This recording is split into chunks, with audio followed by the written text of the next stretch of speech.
Hello, once again, I'm Chris from ACI Aquaculture. Welcome to my facility.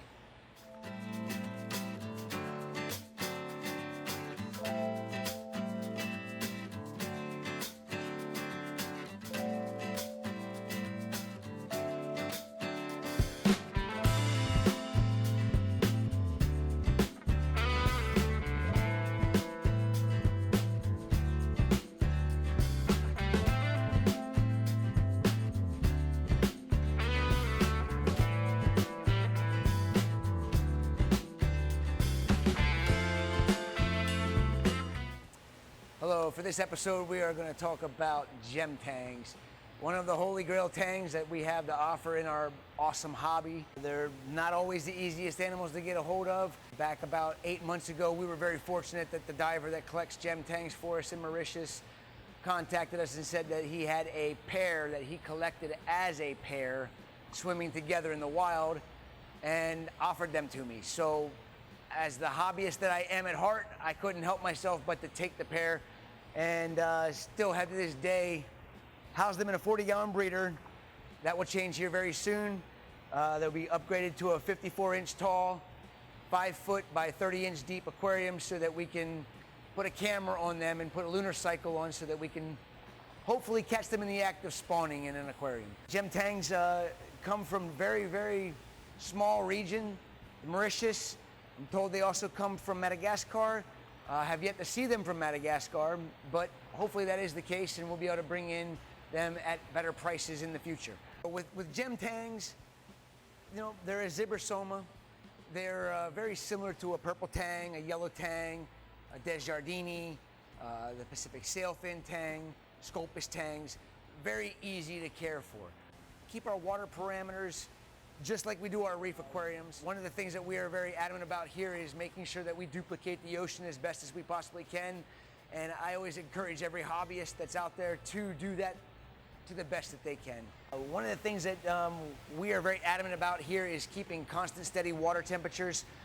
Our systems in here, we run them between 76 and 78 degrees constant. Large fluctuations, of course, that's a problem in any reef aquarium and can cause stress on the fish, which allows parasites to check in. And we as hobbyists, we don't want that. So if you can keep your aquarium temperature very constant and steady, either with a heater or with a chiller or both, something very highly recommended. It only is beneficial to every single animal you have in your aquarium. The reason we keep our temperatures at between 76 and 78 degrees is because the wide variety of animals that we keep. Mauritius tangs, such as the gems, they can live in waters as low as like 70 degrees and as high as, say, 82 degrees. We like to keep it at a happy medium and a constant steady. These guys eat and eat and eat. They eat nori. We feed them mysis shrimp. They get brine shrimp. They also get calanus. We feed them a wide varieties of different flake foods. They eat spirulina flakes. We also feed, just for preventative maintenance, on occasions they get flake food that has antibiotics fortified in them so that they can ingest it. And we even feed flake foods and stuff that we put in praziquantel in with the mixture, so that way if there is internal parasites in their intestines, that the praziquantel can help eradicate them. Something I would recommend for anybody. Praziquantel is a widely known anti-parasitic food, or anti-parasitic that you can add to foods. Some foods you can get that have it already in it so that it can help the animals fight off parasites, external as well as internal. I even go as far as chopping up squid and smelts and krill to feed my fish. They get a banquet of foods, and that's a very important thing to do with your reef aquarium. You feed a wide variety of foods to your fish. Whatever the fish don't eat, as long as it doesn't just settle to the bottom, your corals will put their feeders out, they will grab a hold of it, and they will ingest it themselves.